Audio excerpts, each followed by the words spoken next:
ॐ अज्ञानतिमिरान्धस्य ज्ञानाञ्जनशलाकया चक्षुरुन्मीलितं येन तस्मै श्रीगुरवे नमः।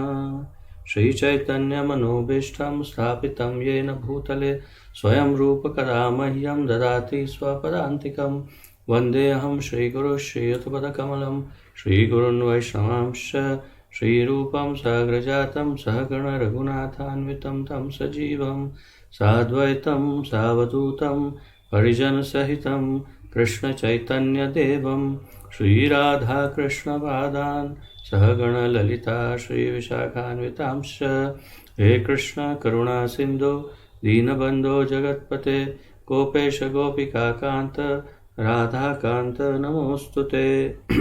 तप्त कांचन गौरांगी राधे वृंदावनेश्वरी वृषभानुसुते देवी प्रणमामि हरिप्रिये। वाञ्छाकल्पतरुभ्यश्च कृपा सिन्धुभ्य एव च पतितानां पावनेभ्यो वैष्णवेभ्यो नमो नमः। अनन्तकोटि वैष्णववृन्द की जय। नमः विष्णुपादाय कृष्णप्रेष्ठाय भूतले श्रीमते जयपताका स्वामिन् इति नामिने। नमो आचार्यपादाय निताय कृपाप्रदायिने गौरकथाधामदाय नगरग्रामतारिणे। नमः विष्णुपादाय कृष्णप्रेष्ठाय भूतले श्रीमते भक्तिवेदान्तस्वामिन् इति नामिने। नमस्ते सारस्वते देवे गौरवाणी प्रचारिणे निर्विशेषशून्यवादी पाश्चात्यदेशतारिणे। जय श्री कृष्ण चैतन्य प्रभु नित्यानंद श्री अद्वैत गदाधर श्रीवासादि गौर भक्तवृंद। हरे कृष्ण कृष्ण कृष्ण हरे हरे हरे राम राम राम हरे हरे। हरे कृष्ण कृष्ण कृष्ण हरे हरे हरे राम राम राम हरे हरे। हरे कृष्ण कृष्ण कृष्ण हरे हरे हरे राम राम राम हरे हरे। देखा, हम इतने भाव से महामंत्र बोल रहे थे तो भगवान ने बंसी भी बजाई पीछे से, आपको सुनाई दी होगी।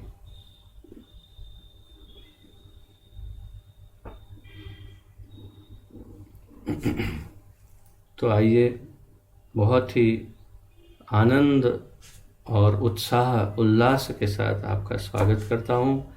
अत्यंत मधुर, मधुराति मधुर, सर्वोपरि माधुर्य रस का आस्वादन करने के लिए आप सबका स्वागत है।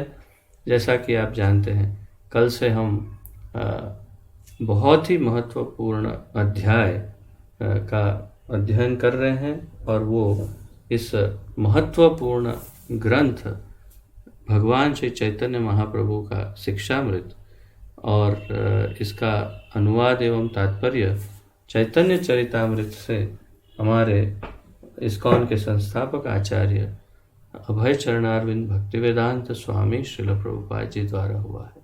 श्रील प्रभुपाद की जय। तो जहाँ से कल विराम लिया था वहीं से आगे बढ़ते हैं। आइए, आपके पास ग्रंथ होगा तो उसमें से ध्यान दीजिएगा, और यदि मुझे स्मरण रहा तो हिंदी में एक ग्रंथ किसी एक भक्त ने शेयर किया है, उसका PDF, तो वो मैं मुझे याद आएगा तो मैं कल या आज उसे ग्रुप में शेयर करूँगा, तो फिर आप वहाँ से भी उसे भी पढ़ सकते हैं। कल ही किसी एक सज्जन भक्त ने शेयर किया मेरे साथ PDF।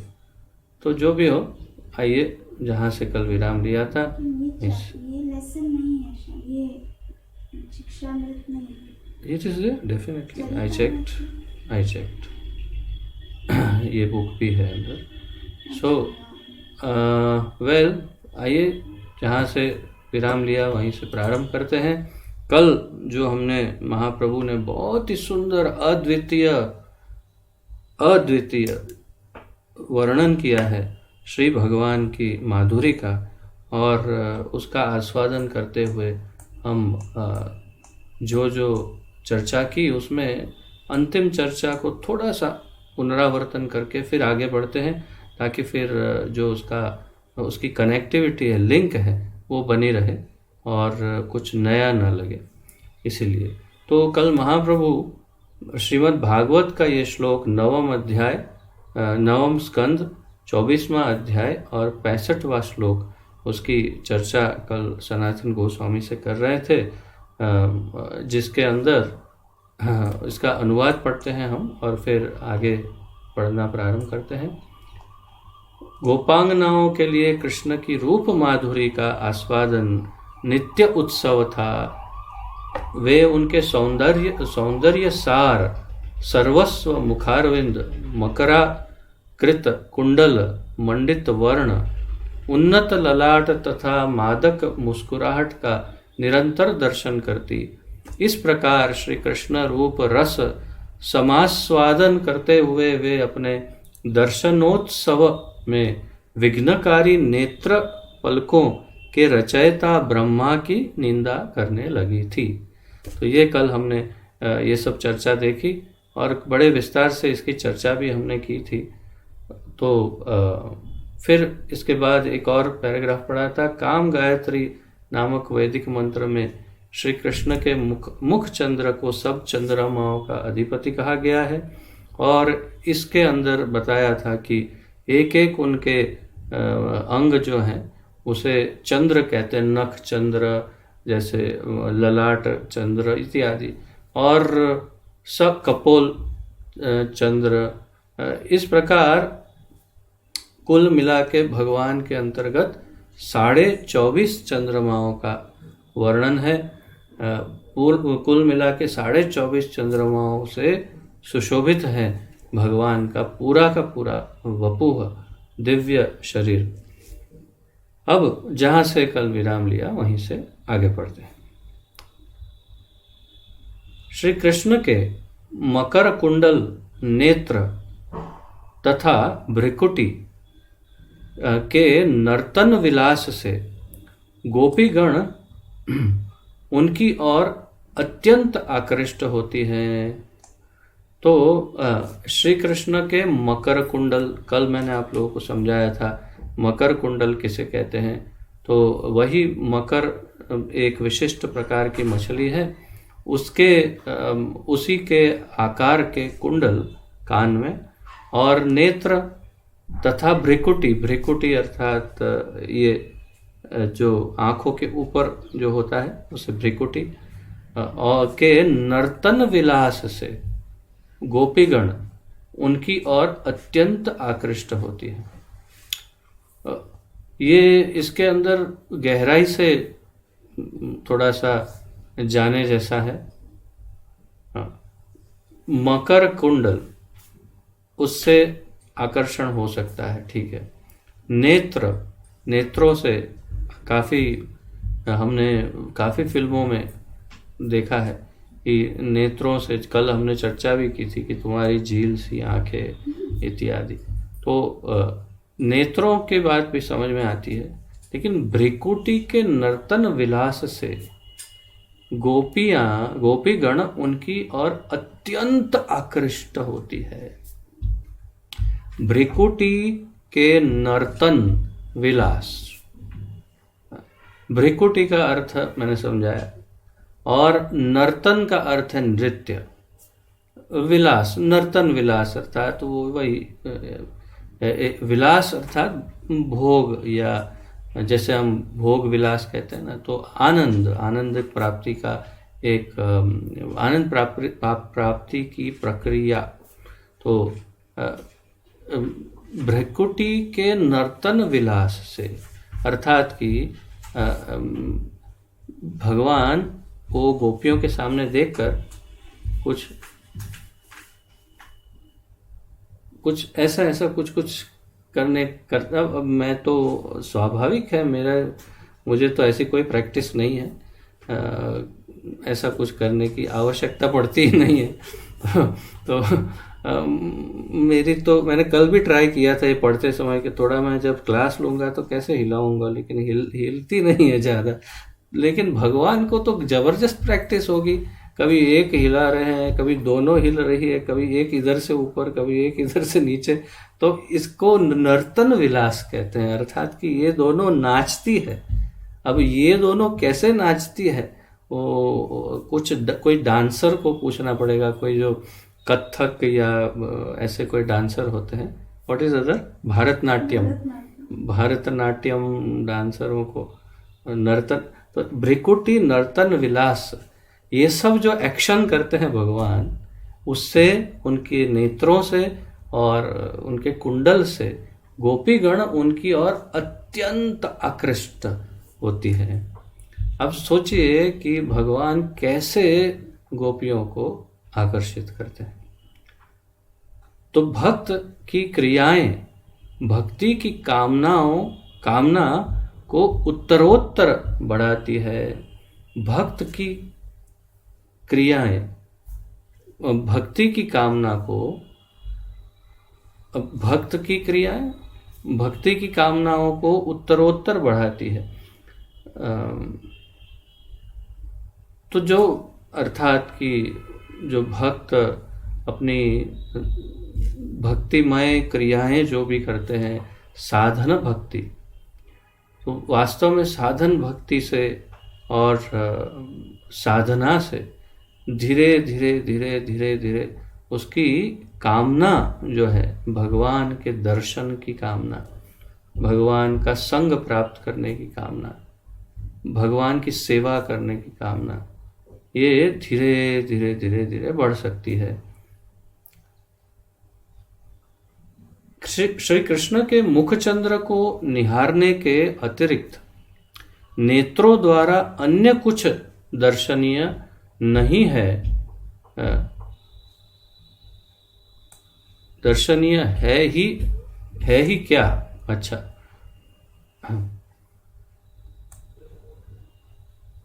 भगवान श्री चैतन्य महाप्रभु एक भक्त की भाषा बोल रहे हैं, क्योंकि भक्त अवतार है। तो सनातन गोस्वामी के साथ चर्चा स्वयं की चर्चा नहीं कर रहे हैं, कृष्ण की चर्चा कर रहे हैं एक भक्त के रूप में। इसलिए बीच बीच में एक भक्त का भाव प्रदर्शित कर रहे हैं। और यहाँ पर कह रहे हैं, पहले तो कहा कि भक्त को किस तरह अपना आकर्षण बढ़ता है, और फिर कहते हैं श्री कृष्ण के मुख चंद्र को निहारने के अतिरिक्त इन आंखों को, नेत्रों द्वारा अन्य कुछ और कुछ दर्शनीय है ही क्या? क्या है दूसरा? महाप्रभु पूछ रहे हैं। भगवान के चेहरे को देखने के अलावा और देखने लायक कुछ है क्या? कुछ भी नहीं है। इससे मुझे स्मरण हो रहा है, who is that South Indian saint जिन्होंने वो अपनी पत्नी के पीछे पीछे वो ऐसे उल्टा पैर चल रहे थे, फिर वाज इट राघवेंद्र की स्टोरी है ना। तो एक साउथ में बहुत ही प्रचलित भक्त है जिनका तो और वो स्वामी, मतलब वो भक्त का नाम राघवेंद्र है ना। और वो स्वामी कौन थे जिन्होंने उसे कन्वर्ट किया? Was it Ramanujacharya? I think yes, Ramanujacharya. तो रामानुजाचार्य जो बहुत ही हमारे 4 मुख्य संप्रदायों के 4 वैष्णव संप्रदायों में से एक संप्रदाय के आचार्य रामानुजाचार्य जो हैं, वे दक्षिण भारत में, साउथ इंडिया में रंगनाथ मंदिर, श्रीरंगम, तो श्रीरंग जी जो है वहाँ पर वे दर्शन के लिए या कुछ क्रिया के लिए गए होंगे। तो वहाँ पर उन्होंने देखा कि एक व्यक्ति अपनी पत्नी के साथ साथ चल रहा है, और साथ साथ नहीं, बहुत सारा जुलूस भक्तों का निकल रहा है, बहुत सारे लोग, भीड़ हो रही है, लेकिन ये व्यक्ति, पत्नी ऐसे चल रही है और ये उसके सामने ऐसे उल्टा मुंह चल रहा है। मतलब ये ऐसे चल रही है और पति ऐसे चल रहा है उल्टा, उसके सामने ऐसे देखते हुए, ऐसे, और चारों बाजू जुलूस जुलूस, पब्लिक पब्लिक, उसको किसी का ध्यान नहीं है, बस अपनी पत्नी के सामने देख रहा है और उल्टा चल रहा है। ये देखकर रामानुजाचार्य आश्चर्यचकित हो गए। और एक वैष्णव को, जब वैष्णव की करुणा का महत्व भी इससे समझ में आता है। तो इतने करुणामय होते हैं वैष्णव। उन्होंने इस भक्त को, इस व्यक्ति को पूछा, ये क्या देख रहा है? वो बोले, डिस्टर्ब मत करिए। नहीं नहीं, बताओ तो सही, क्या देख रहा? बोले, आप नहीं समझेंगे, आप सन्यासी है, ये सौंदर्य का आस्वादन है। सौंदर्य का आस्वादन? हाँ, इतनी सुंदर आंखें और इतना सौंदर्य, इतना सुंदर चेहरा मैंने पूरे विश्व में किसी का नहीं देखा। इतनी सुंदर है मेरी पत्नी, इतनी सुंदर आंख है, मेरी आंखें उसकी आंखों से एक क्षण के लिए हटती नहीं। तो रामानुजाचार्य ने कहा कि आपका कहना यह है कि ये विश्व की सबसे अधिक सुंदर वस्तु या व्यक्ति है? हाँ, तो अगर मैं आपको इससे अधिक सुंदर कोई दिखा दूं तो मैं सब कुछ त्याग करके आपका शिष्य बन जाऊंगा और आप जैसे कहेंगे वैसा करूंगा। मैं मेरी पत्नी को भी त्याग कर दूंगा, पत्नी को भी हाँ, सब कुछ त्याग कर दूंगा अगर आप मुझे इससे सुंदर कोई दिखा सको तो। है ही नहीं, मैं आपको गारंटी दे, दावे के साथ।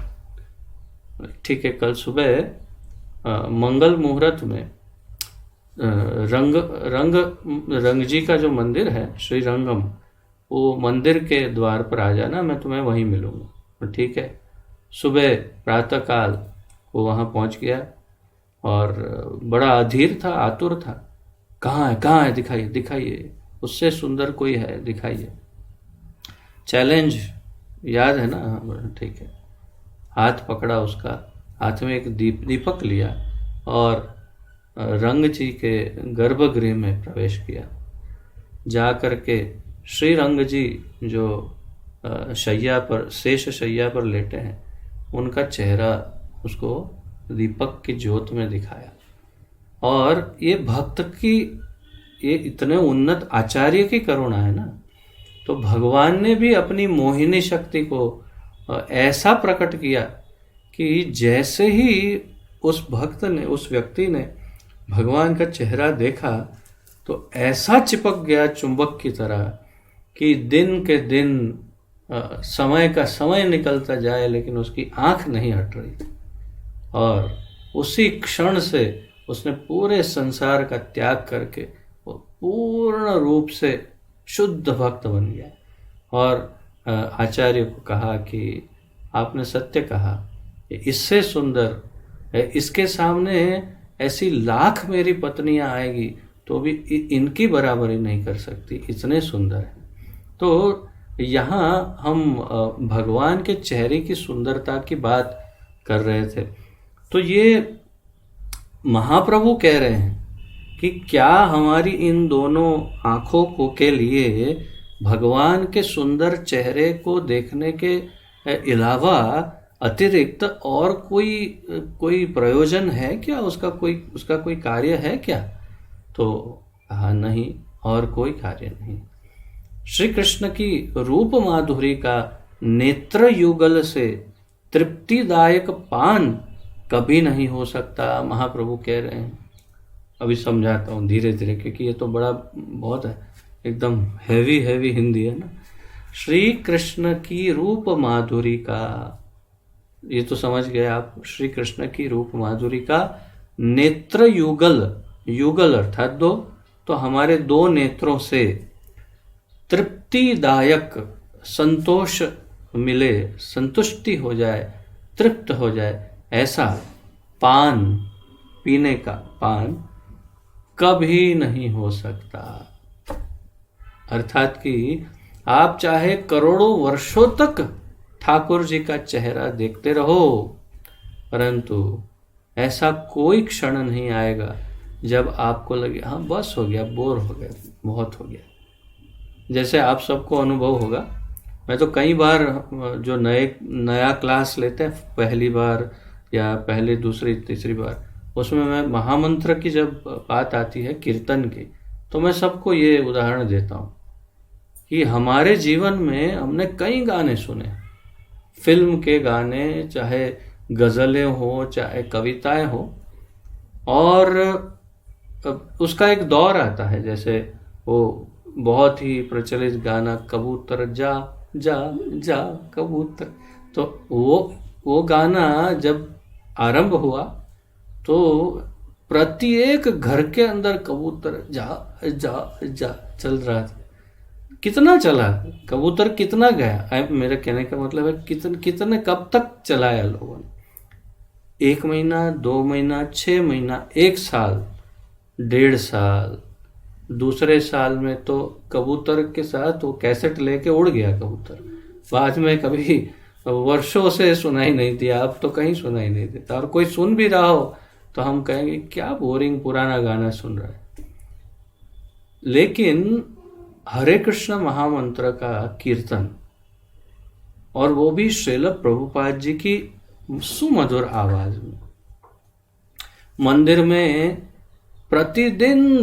प्रतिदिन आधा दिन, हमारे अहमदाबाद मंदिर आदि में जहाँ 24 घंटा कीर्तन नहीं है, वहाँ पर पूरा दिन रात वहाँ पर प्रभुपाद की कैसेट लगती। जो मंदिर में बैठते हैं वो वर्षों वर्ष तक सुन रहे हैं। हमारे घर में वो चैंटिंग मशीन लगा है, उसमें हरे कृष्ण महामंत्र का कीर्तन या उसका जप जो है प्रभुपाद जी की आवाज में, कितने वर्ष, आज 15 वर्षों से तो हम सुन रहे हैं। वर्षों के वर्षों तक प्रतिदिन हमारे घर में भी हम रोज सुबह सब लेक्चर आदि सुनने के बाद फिर हम कीर्तन लगाते हैं। वो भी अन्य सभी भक्तों का, जो वैश्विक भक्त हैं इस्कॉन के, उनका कीर्तन लगाते हैं। पिछले महीनों से हम वही कीर्तन सुन रहे हैं, बिल्कुल एक क्षण के लिए भी बोर नहीं होता, ऐसा नहीं लगता ये क्या पुराना यही सुन रहे हैं। क्यों नहीं होता? यही अंतर है। भगवान, उनके नाम, उनके गुण, लीला, उनके रूप में ऐसी माधुरी है, इतनी मिठास है, इतना अधिक आकर्षण है, इतनी शक्ति है कि कभी भी तृप्ति नहीं हो सकती, कभी बोर नहीं हो सकता। बोर छोड़ो, तृप्ति, संतुष्टि ही नहीं होगी कभी। और ये प्यास बढ़ती ही जाएगी, बढ़ती ही जाती है। आगे बताएंगे महाप्रभु, बढ़ता ही जाता है वो प्यासापन की। और देखो, देखिए ना, गोपी ब्रह्मा जी को गाली दे रही है, अरे क्यों ये बनाया, ये क्यों बनाया। अब गिरता है तो फिर मेरा वो एक क्षण चला जाता है। बहुत, अब आगे भी देखना, आगे भी बताएंगे कि ब्रह्मा जी तो नीरस है, नीरस, उनको रस का कोई ज्ञान नहीं, इसलिए नीरस सब वस्तु बनाना ही आता है उनको। ऐसा गालियां और देंगे, महाप्रभु समझाते हैं। तो भगवान के चेहरे को चाहे कितना भी देखो, महाप्रभु कह रहे हैं, कभी भी तृप्ति नहीं हो सकती। निरंतर और पान करने की लालसा बनी ही रहती है। महाप्रभु कहते हैं निरंतर और पान करने के, अर्थात वो चेहरे को देखने का जो रस है, उसको पीने की लालसा शब्द बनी ही रहती है। लालसा सामान्य शब्द, प्यास और लालसा में अंतर है। प्यास तो ठीक है, कंट्रोल कर सकते हैं, एकादशी, निर्जल एकादशी के दिन प्यास तो लगती है, पर हम कंट्रोल कर सकते हैं। लालसा मतलब वही जो ड्रग एडिक्ट को अगर ड्रग नहीं दिया जाए, मदिरा के आदि को अगर मदिरा नहीं दी जाए तो कैसी उसकी तड़प होती है, कैसा विचलित हो जाता है वो, उसे लालसा कहते हैं। तो ये लालसा बनी ही रहती है। भगवान, महाप्रभु कह रहे हैं कि भगवान के चेहरे को देखते रहने के लिए, इसीलिए अपनी इस असमर्थता से देखने वाला क्षुब्ध हो उठता है, इसलिए अपनी असमर्थता अर्थात कि क्यों मुझे तृप्ति नहीं होती है, क्यों मैं ठीक से देख नहीं पाता हूँ, क्यों बीच बीच में पलक झपक जाती है, क्यों ये, तो देखने वाला क्षुब्ध, क्षुब्ध का अर्थ है विचलित होना, तड़प जाना, तो विचलित हो जाता है जो देखने वाला है। सृष्टि की निंदा करने से ही उसका क्षोभ कुछ घटता है। अर्थात ये देखने वाला, अर्थात गोपियों की बात कर रहे हैं, या फिर गोपी भाव से भगवान को देखने वाले की बात कर रहे हैं महाप्रभु। और कह रहे हैं सृष्टा अर्थात ब्रह्मा जी की सृष्टि की निंदा करने से ही, तो भगवान ने जो ये ब्रह्मा जी ने ये जो सृष्टि बनाई उसकी निंदा करने से ही उसका क्षोभ, उसका जो विचलित होना जो है, वो व्याकुलता कुछ घटती है। तो उसकी व्याकुलता तब घटती है जब ये 2-4 गाली दे दे, तब उसको लगता है चलो शांति हुई हृदय में थोड़ी। क्यों? क्योंकि उसने आँख में ये ऊपर ये बनाया क्यों, क्या जरूरत थी इसको बनाने की? ये बनाया इसलिए तो शटर डाउन अप डाउन हो रहा है, तो फिर गालियां दी 2-4, फिर उसको थोड़ी शांति हुई। कृष्ण दर्शन से अतृप्त रह जाने के कारण वह शोकाकुल होकर कह बैठता है। अर्थात ये गोपी ही कृष्ण दर्शन से अतृप्त रहने के कारण देखते रहेंगे लेकिन संतुष्टि नहीं मिलेगी, और फिर कृष्ण 24 घंटे तो खड़े रहेंगे नहीं, वो तो चंचल है, यहाँ से वहाँ टप टप टप टप कहीं से निकल जाएंगे। तो फिर जैसे निकल गए तो रह गया और रह गई गोपी, और फिर वो अपना जो अंदर का क्रोध है वो कैसे क्या करे, उसका जो व्याकुलता, तो वो बोलने लगती है, लक्ष्य कोटि न होकर मुझे केवल 2 ही नेत्र मिले हैं और वे भी पलकों से ढके हैं। लक्ष्य कोटि, लक्ष्य मतलब लाख, कोटि मतलब करोड़, लाखों करोड़ों नेत्र देने चाहिए थे मुझे, एक शरीर के एक अंग में एक नेत्र, ये पूरा नेत्र से भरा होना चाहिए, तो मैं तभी तो कृष्ण को हर तरफ से देख सकता हूँ। लेकिन वो देने के बदले 2 ही दिए, और उसके ऊपर भी पलके दे दी, शटर दे दिया जो डाउन होता रहता है।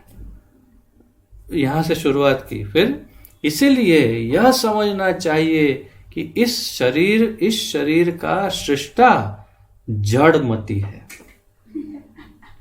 गोपियों के गाली मतलब, और एक बात स्मरण रहे, गोपियों की अवस्था ब्रह्मा जी से कई कोटि ऊपर की है, उसकी तुलना ही नहीं हो सकती ब्रह्मा जी की और गोपियों की।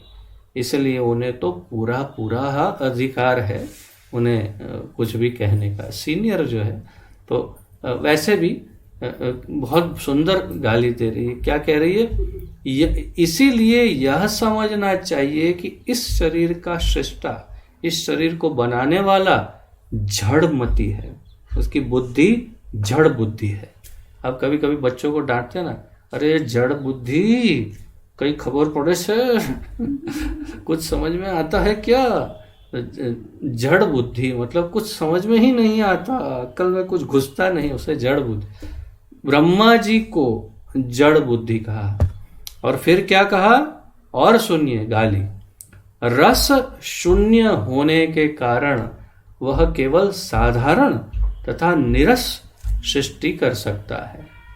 कैसी गाली दी?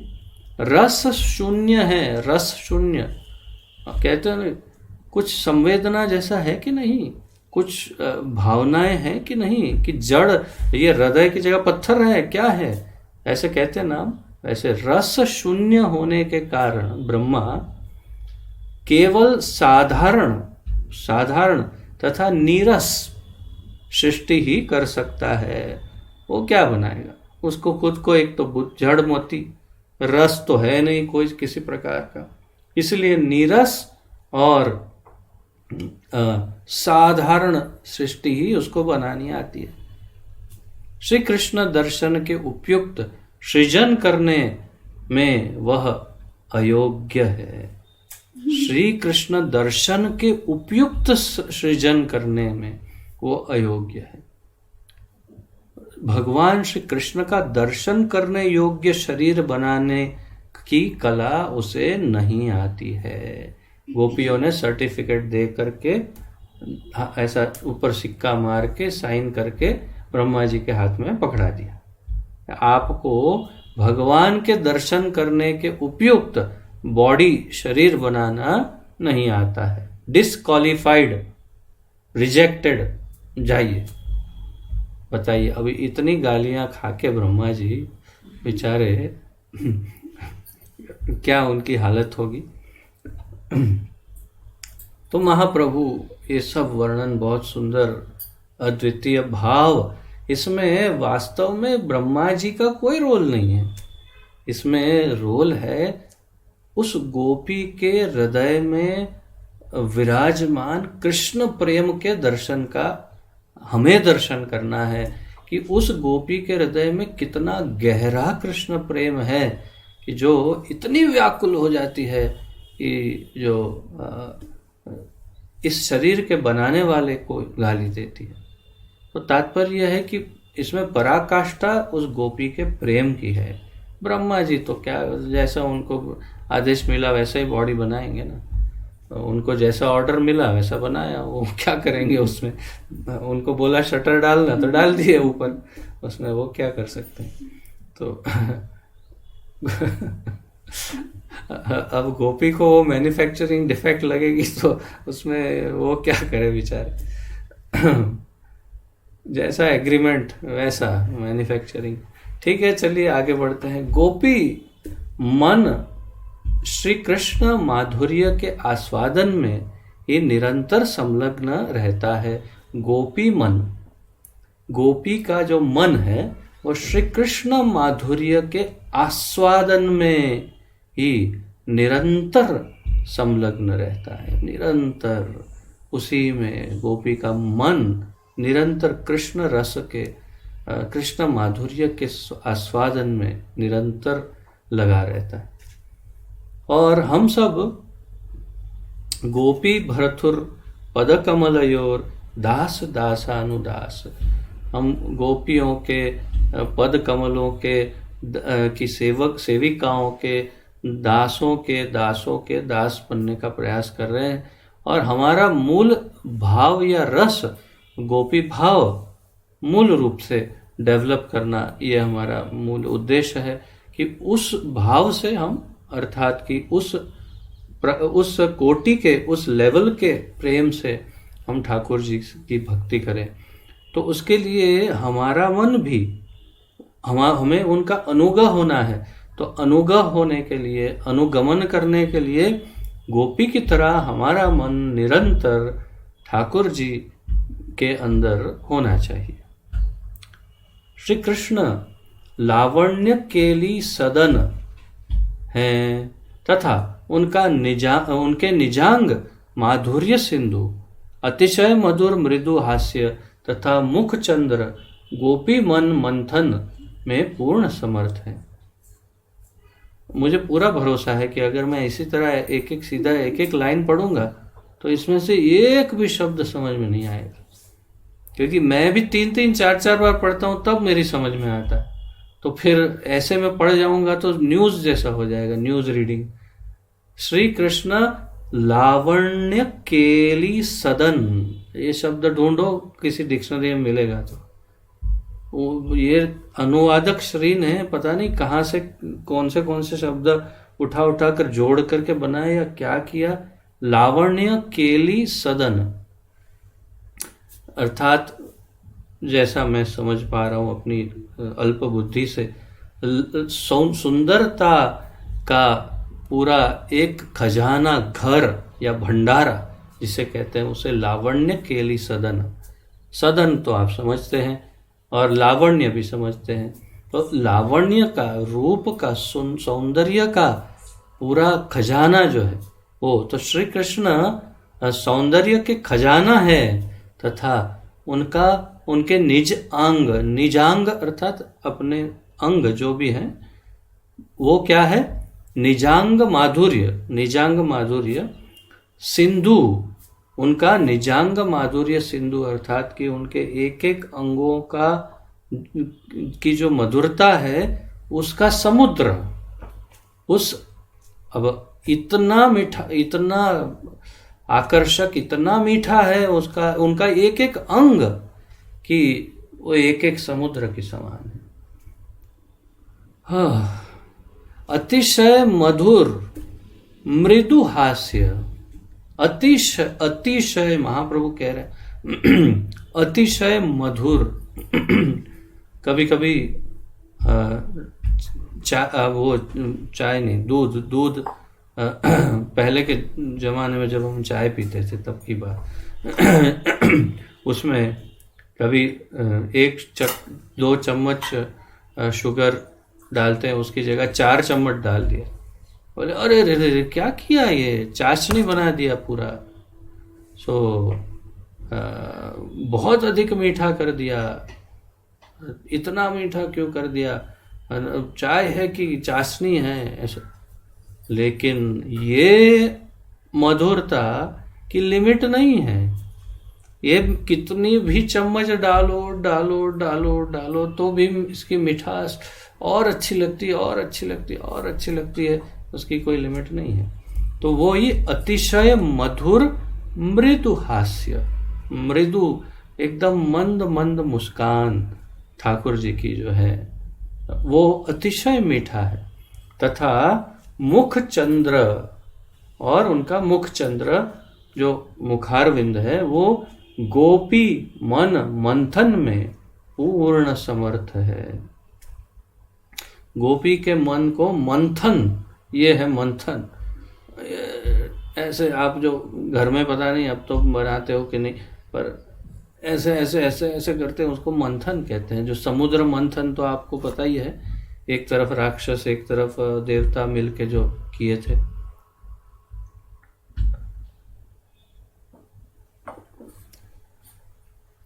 क्या क्या अगर आप नोट्स लिख रहे हैं तो भगवान का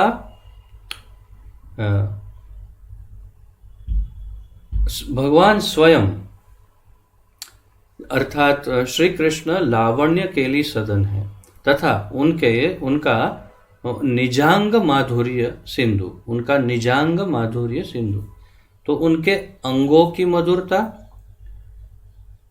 अतिशय मधुर मृदु हास्य, उनका मधुर हास्य, तथा मुख चंद्र तथा उनका मुखारविंद, ये 3 वस्तु, उनके हरेक अंग का माधुर्य, उनकी अतिशय मधुर मुस्कान और उनका पूरा का पूरा मुखारविंद गोपी मन मंथन में पूर्ण समर्थ है। अर्थात इसमें से कुछ भी, कोई एक वस्तु भी गोपी के मन को संपूर्ण रूप से मंथन मथ सकता है, अर्थात उसका संतुलन बिगड़ सकता है। कृष्ण कर्णामृत के 12वें श्लोक में ये जो कृष्ण कर्णामृत है वो हमारे पूर्ववर्ती आचार्य श्रील बिल्वमंगल ठाकुर द्वारा विरचित है। बिल्वमंगल ठाकुर की कथा बड़ी सुंदर है, बहुत ही अद्वितीय भक्त थे वे, और उनकी कथा बड़ी लंबी है, परंतु अभी हम उनको प्रणाम करते हुए आगे बढ़ते हैं। उन्होंने ये कृष्ण कर्णामृत की रचना की, बहुत ही सुंदर, उसमें भगवान का बहुत सुंदर वर्णन है सब। उसमें 12 नंबर का जो श्लोक है महाप्रभु के अनुसार, और बल्कि ये तो हमारे प्रभुपाद जी वर्णित करते होंगे क्योंकि ये बाद में लिखा गया होगा। तो उनके मुख हास्य तथा निजांग कांति को क्रमशः मधुर, सुमधुर तथा मधुरतम कहा है। तो उन्होंने भगवान के कृष्ण कर्ण, उनके मुख हास्य तथा निजांग कांति को उन्होंने डिग्री दिया है कि कौन सा मधुरता में अधिक, उससे अधिक और सबसे अधिक मधुर क्या है। तो जैसे ये वल्लभाचार्य ने लिखा है ना, मधुराष्टकम, मधुराधिपते अखिलम। तो ये यहाँ पर बिल्व मंगल ठाकुर ने ये 3 वस्तुओं को मधुर, मीठा, सुमधुर, बहुत मीठा, मधुरतम, सबसे अधिक मीठा बताया। किसको? मुख मीठा है, हास्य बहुत मीठा है, और निजांग कांति अर्थात एक एक अंगों का माधुर्य मिला जुला करके इकट्ठा किया जाए तो मधुरतम है, अर्थात सबसे अधिक मीठा है। ऐसा बिल्व मंगल ठाकुर कहते हैं।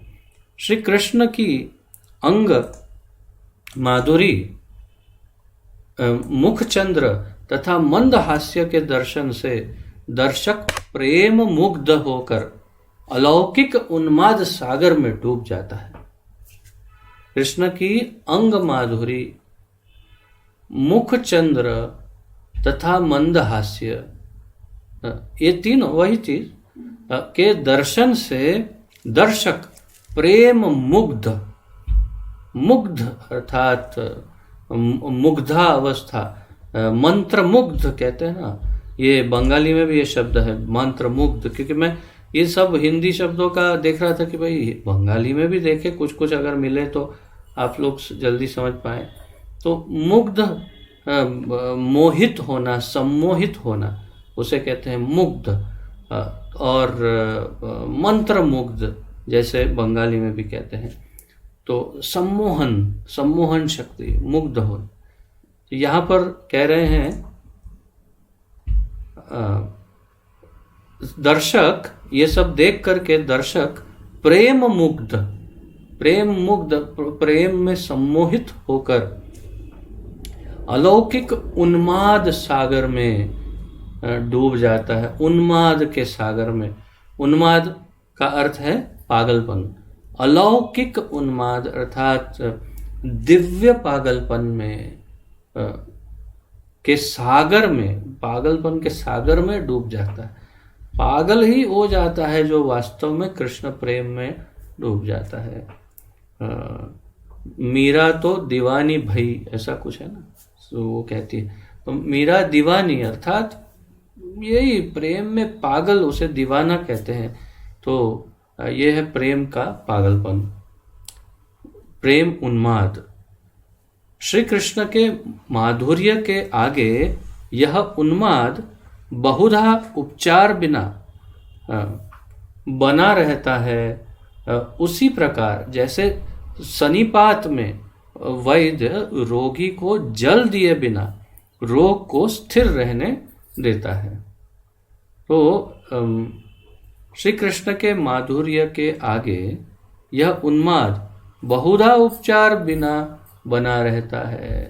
अर्थात कि भगवान का माधुर्य इतना ज़्यादा है, इतना कि समझ में आता है कि ये पागल हो गया है, या तो उसे स्वयं समझ में आता है कि मैं गया काम से, फिनिश, मेरा छटक गया है अभी। लेकिन फिर भी उनकी माधुरी इतनी अधिक है भगवान की, इतना आकर्षण है, इतना मीठा है उनका सब कुछ कि वो उसे कुछ छेड़ता नहीं, उसकी कोई दवा नहीं लेता, कोई दवा, कोई उपचार लेना चाहता नहीं। वो उसे बना रहना देना चाहता है, बने रहे। कैसे उदाहरण दिया, जैसे सन्निपात, सन्निपात एक रोग है, अंग्रेजी में उसे टाइफस फीवर कहते हैं, टाइफस फीवर। इसे आयुर्वेद की दृष्टिकोण से कहते हैं त्रिदोष ज्वर। त्रिदोष ज्वर अर्थात जिसमें वात, पित्त और कफ, ये तीनों बिगड़ जाते हैं शरीर में, ऐसा आयुर्वेदिक भाषा में कहते हैं। वात, पित्त, कफ तीनों बिगड़ जाते हैं और ये रोग एक विशिष्ट प्रकार का ज्वर होता है, और उसमें मानसिक संतुलन भी चला जाता है एक प्रकार से, ऐसा कहीं कहीं मैं पढ़ रहा था। सन्निपात, तो ये सन्निपात में वैद्य क्या करता है, फिर रोगी को जल दिए बिना रोग को स्थिर रहने देता है, तो उसे जल नहीं देता। जल देते हैं तो शायद उसका रोग और भड़क जाएगा, इसलिए रोग जैसा है वैसे ही बना रहने दो। शायद हो सकता है शरीर धीरे धीरे उसको ठीक कर दे, तो उसको जल ही नहीं देता, तो उसका रोग जो है वो ऐसे ही बैलेंस में रहता है, उतना स्थिर रह जाता है। तो ऐसे ही ये जो व्यक्ति है जो उन्माद में, माधुर्य उन्माद में है, वो कोई उपचार नहीं करता, उस उन्माद को स्थिर रखता है, अर्थात उस प्रेम का आनंद बस लेते ही रहता है, पागलपन का।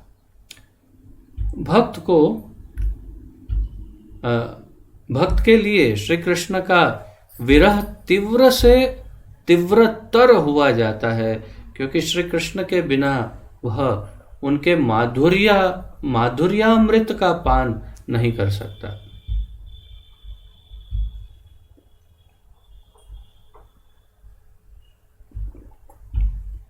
भक्त के लिए श्री कृष्ण का विरह तीव्र से तीव्रतर हुआ जाता है। तो महाप्रभु अब विरह भाव की बात कर रहे हैं कि भगवान का विरह जो है वो एक शुद्ध भक्त के लिए असह्य होता है, तीव्र होता है, और तीव्र से तीव्रतर हुआ जाता है, संपूर्ण रूप से असह्य हो जाता है।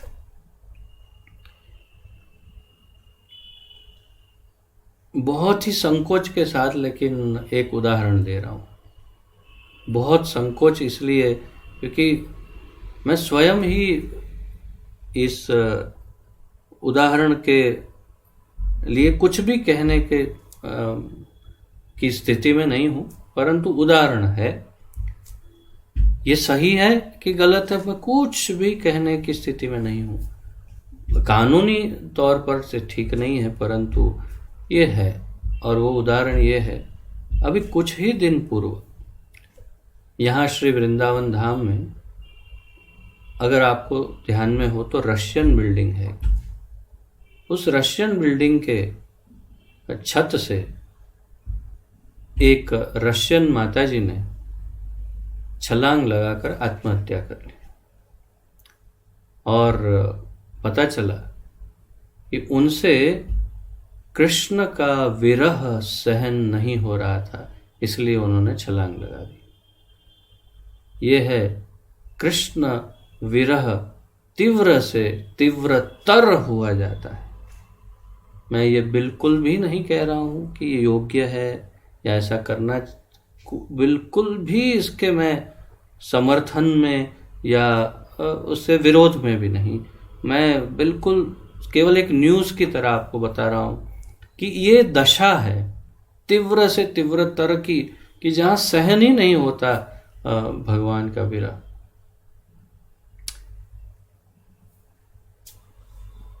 क्योंकि श्री कृष्ण के बिना वह उसके माधुर्यामृत का पान नहीं कर सकता। क्यों? क्योंकि अगर उसने भगवान के माधुर्य का पान एक बार कर लिया है, अगर उसने चख लिया है स्वाद, तो फिर वो उसके स्वाद के बिना नहीं रह सकता। ये सब भाव की, कृष्ण प्रेम की पराकाष्ठा, अंतिम दशा की चर्चाएं हैं, जो हमारे लिए केवल, शायद मेरे जैसे सामान्य व्यक्ति के लिए केवल श्रवण के योग्य है। पता नहीं हम ऐसी दशा में कभी कब जाएंगे नहीं जाएंगे, अकल्पनीय है।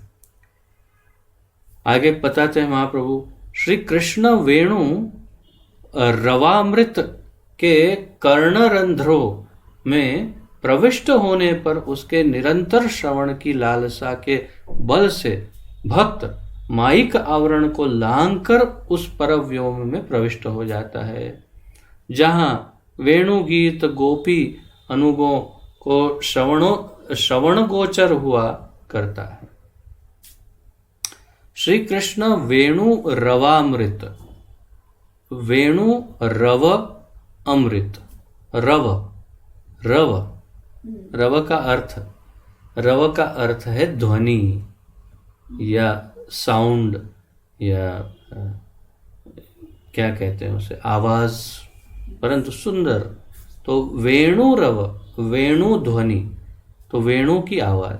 श्री कृष्ण वेणु रव अमृत, तो श्री कृष्ण की वेणु की ध्वनि का अमृत के कर्ण रंध्रों में, कान के जो छिद्र हैं उसमें प्रविष्ट होने पर उसके निरंतर श्रवण की लालसा, निरंतर सुनने की लालसा, इच्छा, लालसा के बल से भक्त माइक आवरण को, माया के आवरण को लांघ कर, क्रॉस करके उस परव्योम में प्रविष्ट हो जाता है जहां वेणु गीत गोपी अनुगों को श्रवण गोचर हुआ करता है। महाप्रभु ऐसी दशा की बात कर रहे हैं, उस दिव्य दशा की, कि जहां पर, जहां की कल्पना या तो फिर जो हमारा शायद अंतिम गंतव्य हो। तो भगवान के, अब ये हमारे लिए कब संभव हो कि हम भगवान की बंसी सुन सके। मोबाइल में रिंगटोन बजा करके सुन सकते हैं, बाकी तो और कैसे सुनेंगे। तो लेकिन अगर किसी कारणवश इस भौतिक संसार के जीव के कान में वो वेणु रव अमृत अगर कान में घुस गया, अगर घुस गया, तो क्या होगा, उसके निरंतर श्रवण की लालसा इतना पसंद आएगा, उसे इतना पसंद आएगा कि निरंतर उसको सुनने की जो इच्छा है, उसके बल पर, उसकी शक्ति से भक्त इस माइक आवरण, माया को तोड़ के, माया के आवरण को उखाड़ करके उससे पार निकल जाता है, परव्योम में प्रविष्ट हो जाता है, सीधा दिव्य जगत में प्रविष्ट हो जाता है ये जीव। इतनी शक्ति है भगवान की वेणु की ध्वनि में।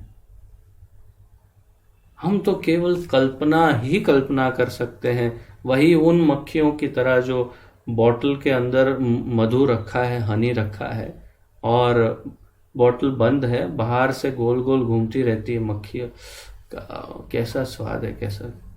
हमारे लिए तो बिल्कुल वैसा ही है, स्वाद चखने तो मिलने से रहा इस सुंदर वेणु का। लेकिन अगर सुन लिया तो ऐसी दशा होती है कि वो परव्योम में प्रविष्ट हो जाता है।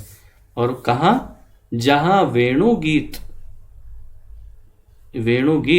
गोपी अनुगों को श्रवण गोचर हुआ करता है। तो जो गोपी के अनुगा है, गोपियों को और गोपी के सेवकों को सुनने मिलता है हमेशा।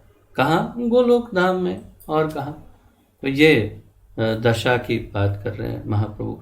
गोपियों के प्रेम भाव को निरंतर बढ़ाता श्री कृष्ण का वेणु गीत गोपी कर्णों में सदा अवस्थित रहता है। और ये एक नवीन दशा है जहां पर गोपियों के प्रेम भाव को निरंतर बढ़ाता। जो भगवान वेणु बजाते हैं, जितनी बार सुनती है गोपियां, उनका प्रेम और बढ़ता है। तो उनके प्रेम को निरंतर बढ़ाता ये जो वेणु गीत है, गोपी कर्णों में, गोपियों के कानों में सदा अवस्थित रहता है, हमेशा रहता है। ऐसा नहीं कि वो सुन लिया, टेप बंद हो गया तो अभी क्या, अभी कुछ नहीं, ऐसे नहीं। वेणु बजती रहती है कान के अंदर कंटिन्यूअसली, और उसके कारण कैसी दशा होती है गोपियों की, अभी महाप्रभु बताएंगे। एक बार वंशी ध्वनि को कान, एक बार वंशी ध्वनि को सुन लेने पर फिर कोई अन्य शब्द वे नहीं सुन पाती। बताओ, फिल्टर जैसे बन जाता है ये वेणु की ध्वनि, एक फिल्टर जैसे कान में घुस के बैठ जाती है और फिर किसी और को अंदर आने ही नहीं देती, किसी और शब्द को। और फिर लोग समझते तो बहरी हो गई, ये पागल हो गई, इसकी मति मारी गई। तो एक बार वंशी ध्वनि को सुन लेने पर फिर कोई अन्य शब्द वे नहीं सुन पाती। अपने परिवार में ठीक रूप से उत्तर भी नहीं दे पाती, क्योंकि उनके कर्णों में सदा वेणु ध्वनि ही स्फुरित गुंजित होती रहती है। सदैव उनके कान में बस वेणु ध्वनि ही सुनाई देती है, और इसीलिए वो अपने परिवार में सास ससुर पति बच्चे कुछ भी बोलते, कुछ सुनाई नहीं देता। हाँ नहीं, उसका ध्यान बस उस वेणु ध्वनि में ही है। कितना अद्वितीय है। कोई ब्लूटूथ, ईयरफोन, हेडफोन, कोई ज़रूरत नहीं, ऑटोमेटिक अंदर एक बार घुस गया तो बस बजता ही रहता है, बजता ही रहता है। कोई उसको चार्जिंग की, सेल की कुछ ज़रूरत नहीं। ऐसा होना चाहिए ना। ये ऐसे गाने थोड़ी बनाएंगे हमारे बॉलीवुड वाले। ये दशा की आप कल्पना कीजिए, ये प्रेम की, भाव की कैसी उन्मत्त दशा, कैसी पागलपन जैसी दशा है, जिसमें लोग, सामान्य लोग तो पागल ही कहेंगे, परंतु केवल भगवान, भक्त, ये दो ही जन समझ सकते हैं कि ये दशा में क्या आस्वादन है। जगत पूरा भले ही उसे कुछ भी समझे, परंतु ये सर्वोच्च दशा है आध्यात्मिक। आध्यात्म की सबसे ऊंची पदवी यही है कि जिसमें ये दशा हो जाए, कि जब सब कुछ कृष्ण के मय हो जाए और उनका रस पान करने के लिए सतत हर इंद्रिय लालायित रहे, लालसा बनी रहे। आगे महाप्रभु कहते हैं, इस प्रकार तो प्रभुपाद जी कहते हैं, अब इस प्रकार श्री गौरांग महाप्रभु ने श्री कृष्ण के अलौकिक अप्राकृत स्वरूप, अवतार, श्री अंग माधुर्य और अन्य सब विशेषताओं का विस्तृत वर्णन किया। तो महाप्रभु ने इस प्रकार, हमने देखा पिछले 1-2 चैप्टरों में कि महाप्रभु ने किस प्रकार उनके अप्राकृत स्वरूपों का, अवतारों का, ये इस चैप्टर में श्री अंग माधुर्य का और ये सब विशेषताओं का विस्तृत वर्णन किया। संक्षेप में कहना चाहिए कि श्री गौर सुंदर महाप्रभु ने श्री कृष्ण का यथारूप तत्व से वर्णन किया तथा उनकी प्राप्ति की पद्धति का भी निर्देश किया। तो संक्षेप में प्रभुपाद जी कहते हैं, ये कहना चाहिए इन शॉर्ट कि महाप्रभु ने श्री कृष्ण का यथारूप तत्व से वर्णन किया। कौन कर सकता है? कृष्ण का यथारूप तत्व वर्णन कौन कर सकता है? एक ही, स्वयं कृष्ण, और कोई नहीं। तो इसलिए महाप्रभु ने यथारूप तत्व वर्णन किया तथा उनकी प्राप्ति की पद्धति का भी निर्देशन किया कि आप कृष्ण को कैसे प्राप्त कर सकते हैं। उसकी पद्धति, जो भी ये गोपियों की बात की, उसका हमें अनुगमन करना चाहिए, तब हम उस प्रकार भगवान को प्राप्त कर सकते हैं। इस संदर्भ में श्री गौर हरि ने स्पष्ट किया कि श्री कृष्ण प्राप्ति का एकमात्र उपाय है श्री कृष्ण की भक्ति। तो महाप्रभु ने यह भी स्पष्ट किया कि केवल कृष्ण भक्ति एक ही उपाय है जिससे कृष्ण की प्राप्ति हो सकती है। यह सार वेद शास्त्रों का निर्णय है, ऋषियों की घोषणा है। ऋषियों की घोषणा क्या है? स्वरूप साक्षात्कार की पद्धति की जिज्ञासा को लेकर वेद शास्त्र अथवा पुराणों के अनुसंधान पर यही निर्णय होगा कि एकमात्र भगवान श्री कृष्ण ही उपास्य है। जैसे मैं आपको कुछ समय पहले कह रहा था, शिक्षापत्री में सजानंद स्वामी, स्वामीनारायण, उन्होंने भी लिखा प्रथम श्लोक 100 और 108वें श्लोक इत्यादि में कि एकमात्र उपास्य केवल श्री श्री राधा कृष्ण है, उस प्रकार सभी शास्त्रों में सार रूप में यही है। अगर पढ़ना आता हो तो, पढ़ना नहीं आता हो तो ये सार नहीं निकाल पाएंगे। पढ़ना आता हो ठीक से, वो भी गुरु के निर्देशन में, गुरु की करुणा से, तो सभी शास्त्रों का निचोड़ ये है कि श्री कृष्ण ही उपास्य है, भगवान एकमात्र। श्री कृष्ण स्वयं भगवान परतत्व स्वरूप है तथा अपनी अंतरंगा स्वरूप अथवा आत्मशक्ति में अवस्थित हैं, जैसा गीता में कहा है। तो भगवान हमेशा अपनी निज शक्ति, अंतरंगा शक्ति में अवस्थित रहते हैं। वे स्वांश तथा विभिन्नांश नामक असंख्य रूप ग्रहण कर वैकुंठ लोकों तथा जगत में भी आत्मरमण करते हैं।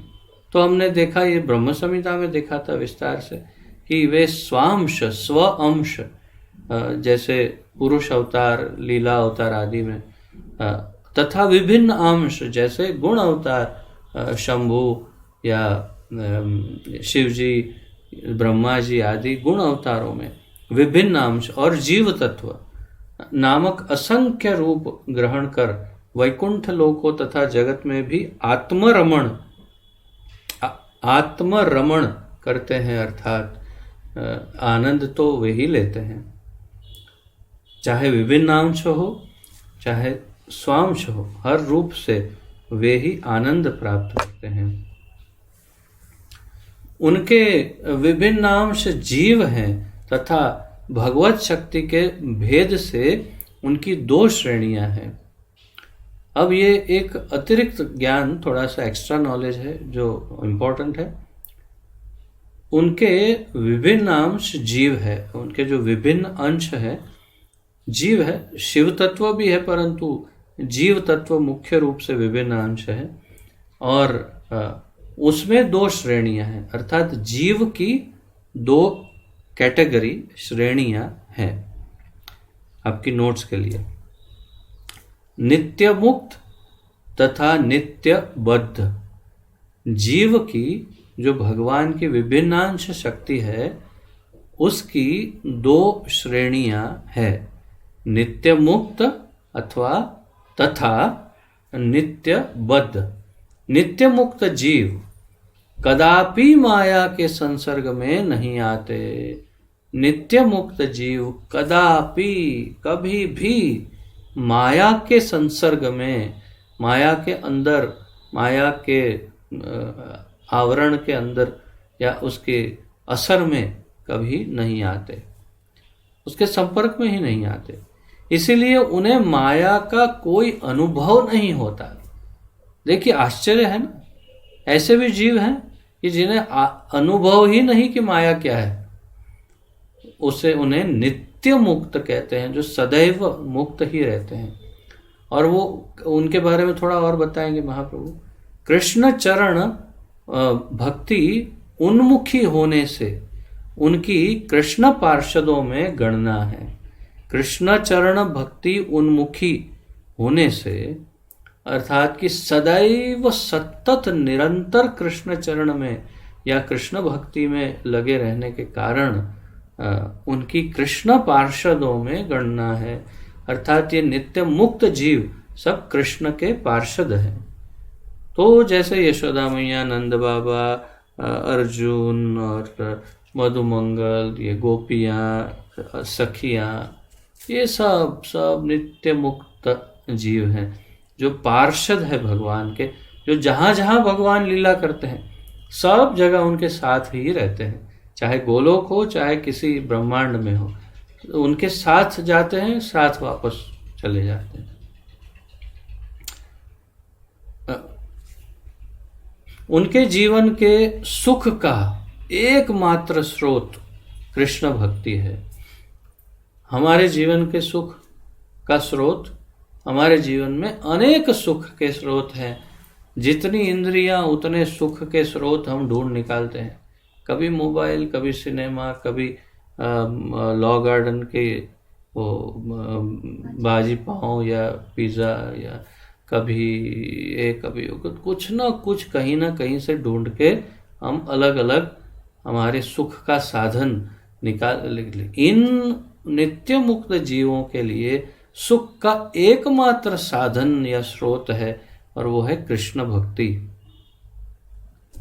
इससे विपरीत अब महाप्रभु इसके विपरीत उदाहरण दे रहे हैं, इससे अलग।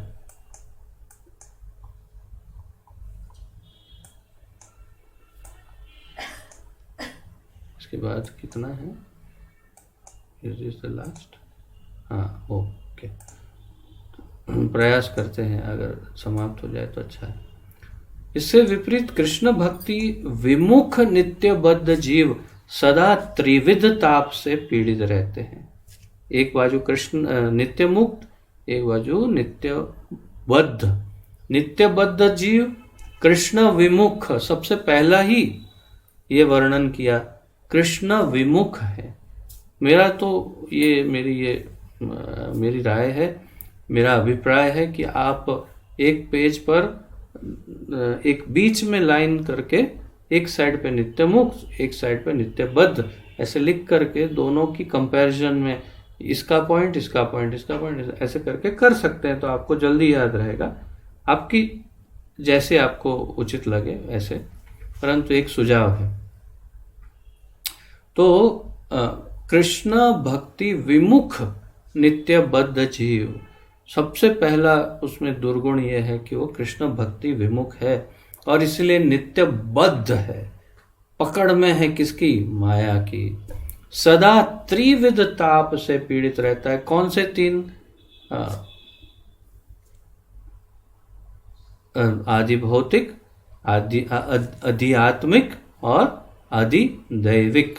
अधि भौतिक, अधि आत्मिक और अधि दैविक, ये तीन तापों से सदैव पीड़ित रहता है और तीन गुणों में हमेशा बंधा रहता है, सत्व, रजस और तमस में। नित्यबद्ध जीव की भगवान श्री कृष्ण से नित्य विमुखता के कारण उसे माया से दो प्रकार का शरीर मिलता है।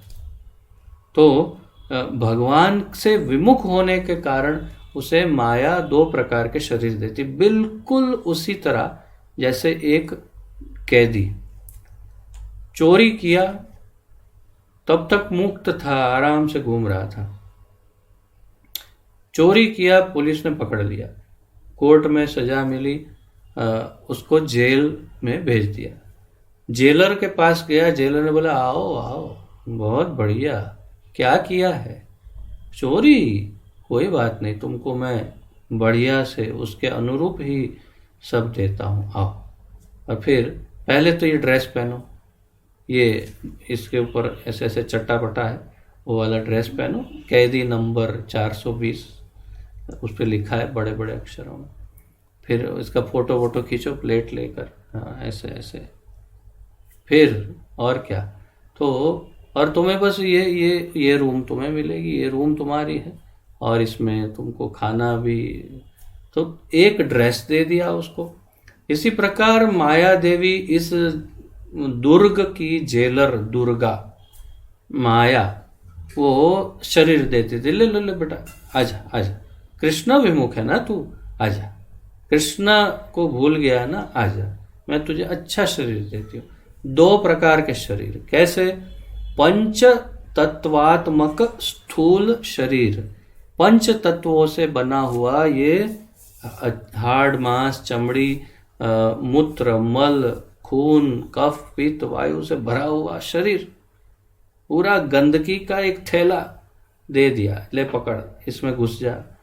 तथा मन, बुद्धि और अहंकार से निर्मित सूक्ष्म शरीर, और साथ में एक मन, बुद्धि, अहंकार का बना हुआ सूक्ष्म शरीर भी ले ले पकड़, ये दो शरीर ले ले तेरे पास। उक्त दोनों शरीरों से ढका होने के कारण बद्ध जीव सदा त्रिताप रूपी जागतिक यातनाओं, यंत्रणाएं भोग करता है तथा काम, क्रोध आदि 6 शत्रुओं से भी ग्रस्त रहता है। इस रोग से वह जन्म जन्म से पीड़ित है। ममेवांशो जीवलोके जीवभूत सनातन मनः षष्ठानि इंद्रियानि प्रकृतिस्थानि कर्षति। बिल्कुल उसी का यहाँ पर वर्णन महाप्रभु कर रहे हैं कि ये 2 प्रकार के शरीर लेकर के उसे बद्ध जीव सदा त्रिताप रूपी जागतिक यंत्रणाएं भोग करता है, भोगता है। इतनी तकलीफें भोगता है यहाँ शरीर में, और काम, क्रोध, लोभ, मोह, मद, मत्सर्य, ये सब 6 प्रकार के शत्रुओं से हमेशा हमेशा घिरा रहता है। इस रोग से वह जन्म जन्म से पीड़ित है, अर्थात जन्मों जन्मांतर तक भोग करता है। रोगी तथा बद्ध होने के कारण जीव ब्रह्मांड में नाना योनियों में देहांतरण करता रहता है। तो बद्ध होने के कारण और ये रोगी होने के कारण, अर्थात कृष्ण विमुख होने के कारण अनंत कोटि योनियों में घूमता रहता है। आ ब्रह्म भुवना लोका पुनरावर्तिनो अर्जुन माम उपेत्य तु कौन्तेय पुनर्जन्म न विद्यते। परंतु जो मेरे पास आ जाता है वो मुक्त हो जाता है। तो देहांतरण करता रहता है, तथा देहांतर प्राप्ति, तो बहुत सारे देह, कभी उसे उच्च लोकों की प्राप्ति होती है तो कभी उसका अधपतन होता है। इस क्रम से वह भव रोग से पीड़ित रहता है।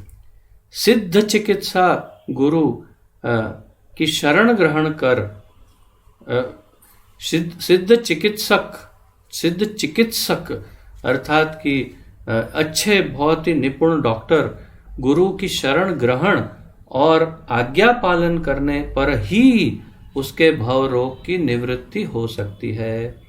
रोग कैसे जाएगा?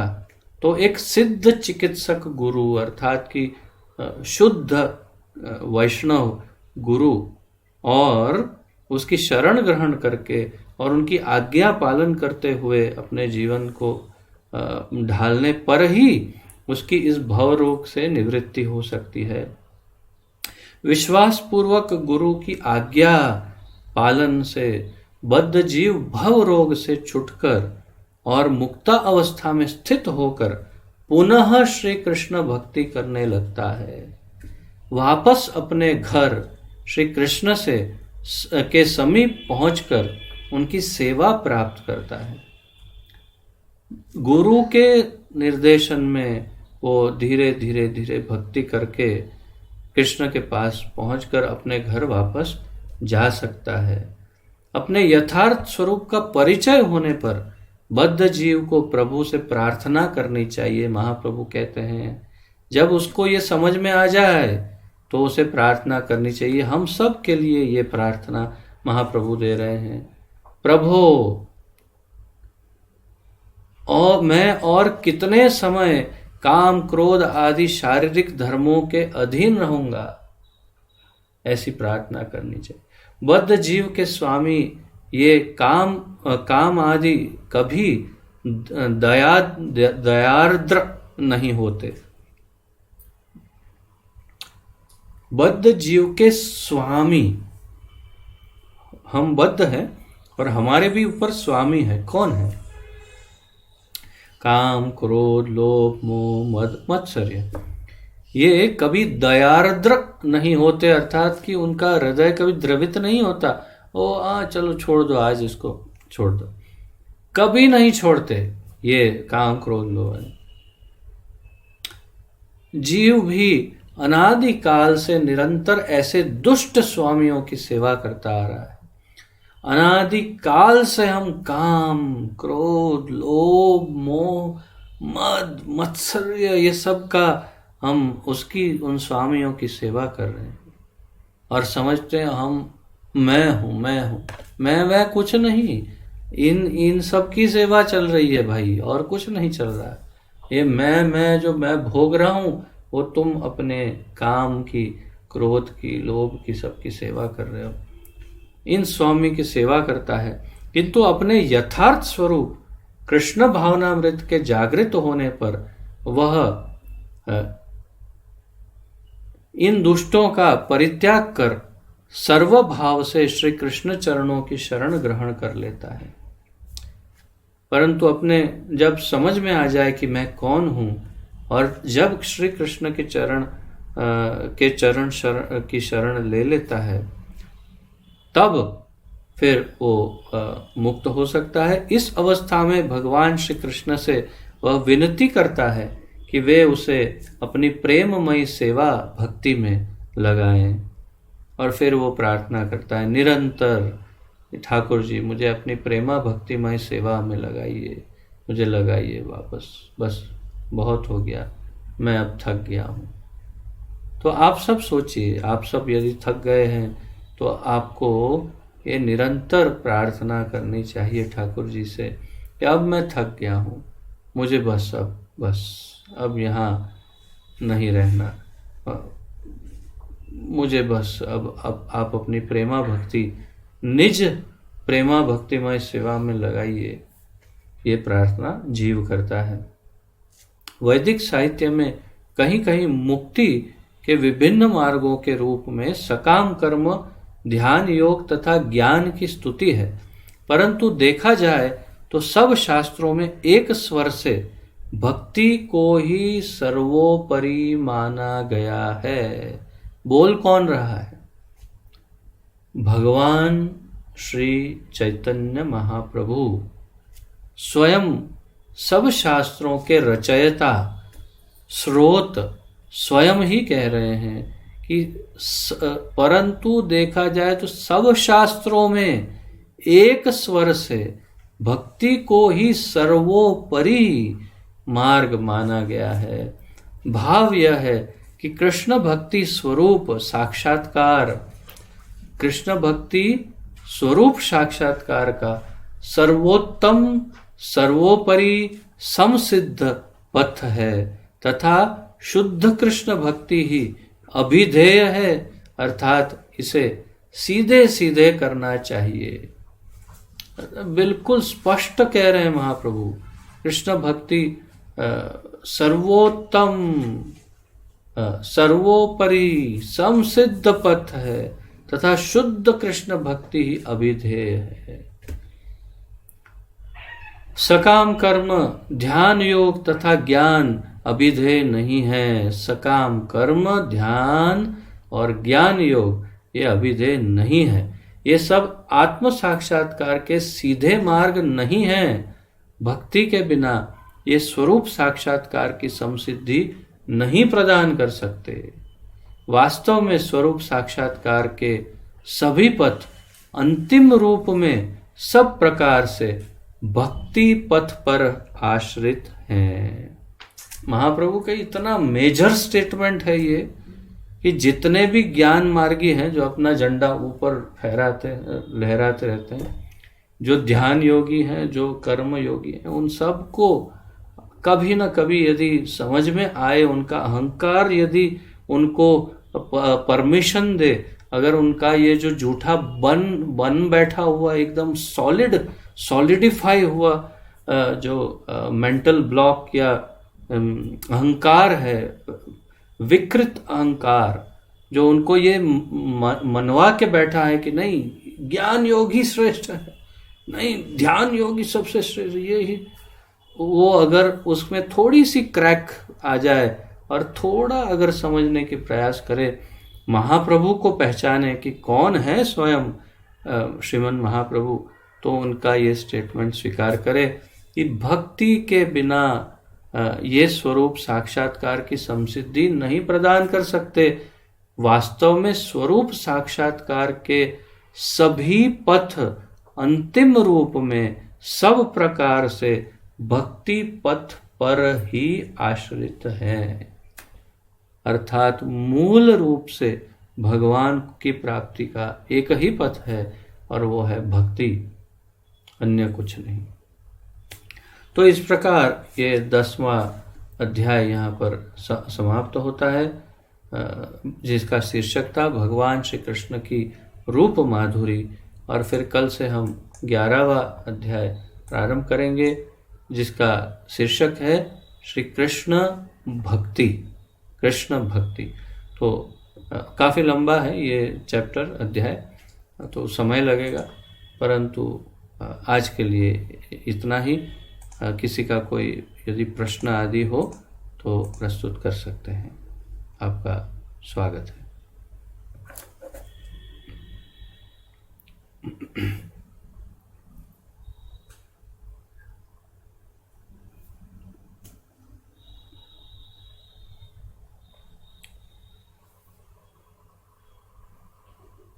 हेमंत प्रभु ट्रेन में बैठे बैठे श्रवण कर रहे हैं, कितना सुंदर है, बहुत ही अच्छा है। जय हो जय हो। तो हेमंत प्रभु कोलकाता जा रहे हैं, अपने पिताश्री की अंतिम विधियां जो भी शेष है उसके लिए। इसी प्रकार भाव होना चाहिए। अर्जुन प्रभु भी, आज तो इन्होंने यहाँ पर लिखा है अर्जुन हजरा, जो नाम नहीं लिख पा रहे थे इतने दिन, तो कल यहाँ मुझे मिलने आए, तब बता रहे थे कि वो यहाँ वृंदावन में भी यात्रा करते समय भी, परिक्रमा करते समय भी हमारा क्लास सुन रहे थे। तो ये बहुत सुंदर भाव है, बहुत ही उत्तम है, और हम आप सबको के सामने नतमस्तक हैं। आपके भाव के सामने मैं प्रणाम करता हूँ। जी अक्षय प्रभु, आपका क्या प्रश्न है? कृष्ण प्रभु जी, धन्यवाद प्रणाम। जय प्रभु जी,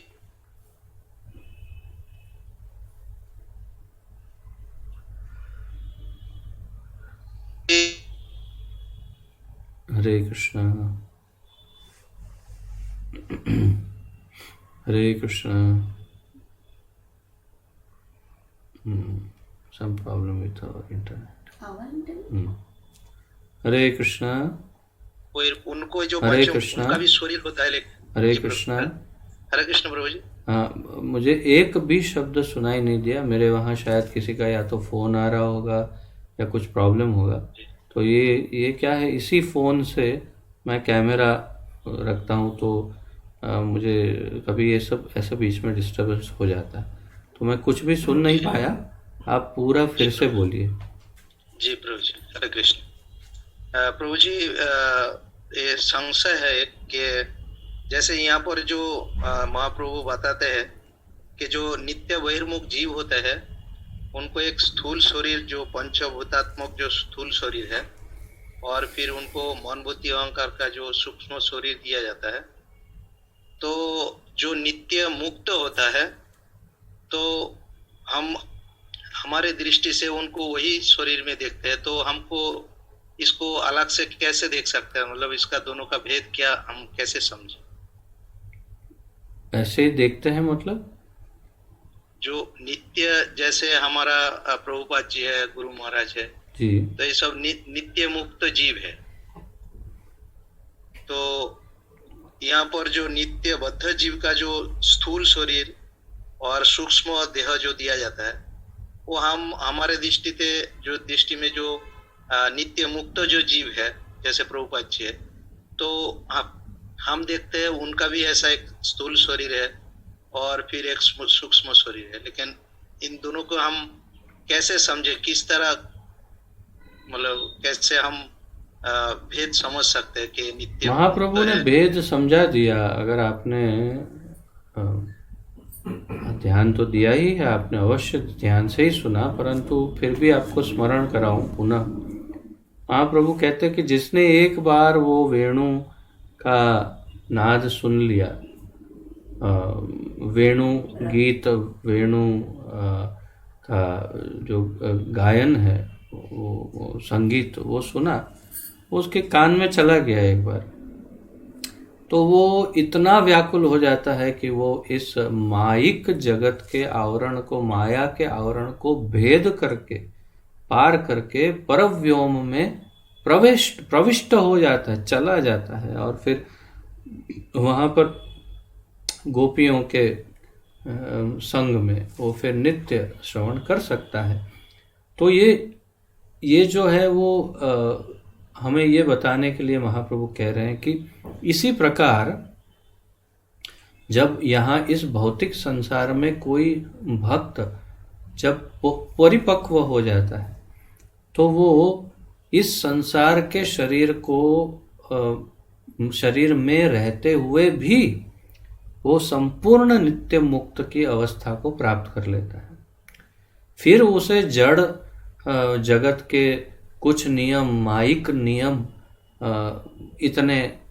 इतने क्या उसको कोई असर नहीं करते। वो स्वयं अपनी इच्छा से माया के नियमों का पालन करता है, परंतु अगर वो चाहे तो माया के इस जड़ जगत के सारे नियमों का उल्लंघन भी कर सकता है।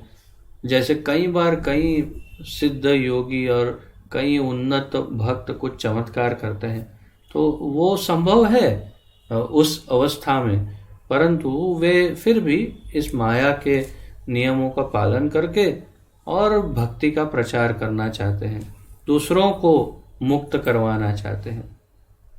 ये बिल्कुल ऐसी दशा है जैसे दो प्रकार से मैं समझाता हूँ।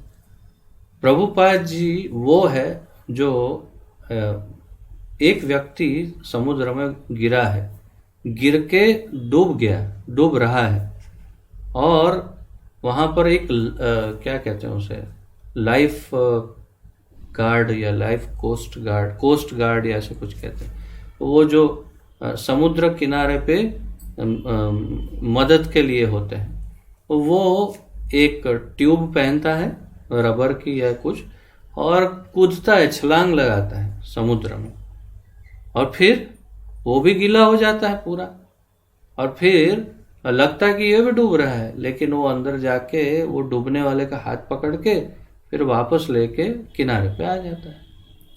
ये है प्रभुपाद जी। और दूसरा ये है कि दो जन डूब रहे हैं, उसमें से ऊपर से इसने रिंग फेंका तो एक ने पकड़ लिया रिंग और रिंग पकड़ के उसके अंदर घुस गया और अपने आप को संभाल लिया। फिर देखा कि जब अब मैं संभल ही गया हूं तो क्यों ना ये दूसरे डूबते को भी बचा लूं, तो फिर वो दूसरे का भी हाथ पकड़ के उसको भी साथ में लेने का प्रयास करता है। तो ये दोनों प्रकार से है कि एक तो वो व्यक्ति है जो ऊपर से स्पेशली आते हैं दूसरे डूबते हुओं को बचा के वापस ले जाने के लिए, जैसे प्रभुपाद स्पेशली आए, उन्होंने अपने निज भक्तों अंतरंग सेवकों को बहुत ही स्पष्ट रूप से कहा है, बहुत स्पष्ट रूप से कि मैं कृष्ण के धाम में ही था, कृष्ण ने मुझे कहा जाओ तुम वहां पर जाके इतना कार्य करो। मैंने बहुत मना किया, भगवान ने कहा मेरी इच्छा है तुम इतना करके आओ। तो मेरी इच्छा नहीं थी उनको छोड़ के आने की, लेकिन फिर तुम सब के लिए मैं आया हूँ। इतना स्पष्ट प्रभुपाद जी ने अपने शिष्यों को कहा है, अंतरंग भक्तों को। तो वे आए स्पेशली हमारे लिए। और कुछ जीव अन्य जैसे हमारे कुछ वरिष्ठ भक्त, कुछ सन्यासी हमारे जो होते हैं, तो वो इस प्रकार हो सकते हैं कि जो स्वयं पहले बद्ध थे परंतु प्रभुपाद की करुणा से धीरे धीरे नित्य मुक्ति की अवस्था में पहुंच गए और अब वे हमारा भी उद्धार कर रहे हैं ताकि हम भी मुक्त हो सके और हम दूसरों को भी मुक्त करा सके। तो इसको इस तरह समझना अच्छा होगा मेरे मत अनुसार कि वे भले शरीर में दिखते हैं परंतु शरीर में होते हुए भी वे नित्य मुक्त हो सकते हैं। उसमें कोई बहुत बड़ा रॉकेट साइंस नहीं है, कोई बहुत बड़ी कोई आश्चर्य की बात नहीं है। मुक्त जीव क्यों बद्ध शरीर में नहीं आ सकता है? बद्ध शरीर में रहकर भी वो नित्य मुक्त ही रहता है। इस बात को प्रभुपाद जी ने कई बार रिपीट किया है कि जब नित्य मुक्त जीव शरीर में, जैसे ये गोपियां भगवान के साथ ये सारे के सारे शरीर लेकर के आए इस वृंदावन धाम में और फिर भी वे हमेशा के लिए नित्य मुक्त ही रहे। माया ने उनका स्पर्श तक नहीं किया, करने की जरूरत नहीं माया की, सिर्फ योग माया देवी के प्रभाव में रहे और भगवान की यहाँ भी सेवा की और अपने अपने शरीरों को यहाँ छोड़कर चले गए। और इसमें कोई बड़ा आश्चर्य नहीं, वो फिर भी नित्य मुक्त है। तो इस प्रकार मेरे विचार से इसे समझा जा सकता है। उचित है प्रभु? ठीक है जी। तापस प्रभु। हरे कृष्ण प्रभु जी, धन्यवाद, प्रणाम, जय श्री प्रभुपाद। जय प्रभु जी, भगवान कहते हैं जो जीव है उनमें से एक स्वांश और दूसरा भिन्नांश जीव। फिर स्वांश में बताते हैं स्वांश में जो बताते हैं नृसिंह, ब्राह्मण और नरसिंह आदि, और भिन्नांश में जो जीव है उसमें से देवता, ब्रह्मा, नारद आदि, ब्रह्मा, शिव आदि सारी देवता भी आ जाते हैं। तो ये भिन्नांश में जो ये ब्रह्मा और शिव, ये जो देवता लोग हैं, ये लोग भी क्या, ये भगवान का जो प्रकृति का जो तीन गोई माया है, वो तीन गोई माया का अंदर वो लोग उन्होंने रहता है, क्योंकि ये सब हम थोड़े दिन पूर्व ही ये सारी चर्चा हो चुकी है, जिसके अंतर्गत महाप्रभु ने बड़े स्पष्ट रूप से वर्णन किया। ब्रह्म संहिता के दौरान ये चर्चा बहुत ही स्पष्ट रूप से हो चुकी है कि जो भी विभिन्न अंश है वो हमेशा त्रिगुणमयी होते हैं, अर्थात कि जितने भी भगवान के विभिन्न अंश हैं वो सत्व, रजस या तमस गुण, तमोगुण के अंतर्गत रहते हैं। अगर वो बद्ध हैं और यदि वो नित्य मुक्त हैं तब तो फिर वो भगवान के धाम में ही रहते हैं और उनकी सेवा करते हैं। तो फिर गुणों की कोई, क्षमा करें, गुणों के आवरण का कोई प्रश्न ही नहीं है, क्योंकि वो माया के संपर्क में ही नहीं है। इसीलिए तो महाप्रभु ने पहले यहाँ पर भगवान के स्वांश और विभिन्नांश कहे, और विभिन्नांश के दो भेद कहे, एक नित्य मुक्त और नित्य बद्ध। तो इसीलिए जो नित्य मुक्त विभिन्नांश हैं उनको ये त्रिगुण का कोई या त्रिताप, त्रिविध ताप का भी कोई प्रश्न नहीं और त्रिगुणों का भी कोई प्रश्न नहीं। परंतु जो नित्य बद्ध हैं विभिन्न अंश, उन सब को चाहे ब्रह्मा जी क्यों ना हो, तो उन्हें भी ये त्रिविध ताप और त्रिगुण का सामना करना पड़ता है। शिव तत्व संपूर्ण रूप से अलग है, इसलिए उस तत्व का ये सारे डिस्कशन में कोई स्थान नहीं है, क्योंकि वो अलग तत्व, उनका कार्य अलग है, इसलिए। ठीक है। और किसी का कोई प्रश्न आदि है?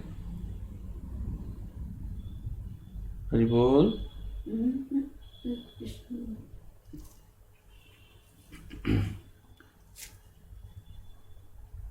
ठीक है, तो यदि किसी का कोई प्रश्न ना हो तो यहीं पर विराम लेते हैं और प्रणति निवेदन करते हैं। श्री गौरांग महाप्रभु की जय। पतित पावन अभय चरणारविंद भक्ति वेदांत स्वामी श्रील प्रभुपाद की जय। पतित पावन गुरुदेव की जय। निताय गौर प्रेमानंदे। हरि हरि बोल। हरे कृष्ण। अब सबका बहुत बहुत धन्यवाद।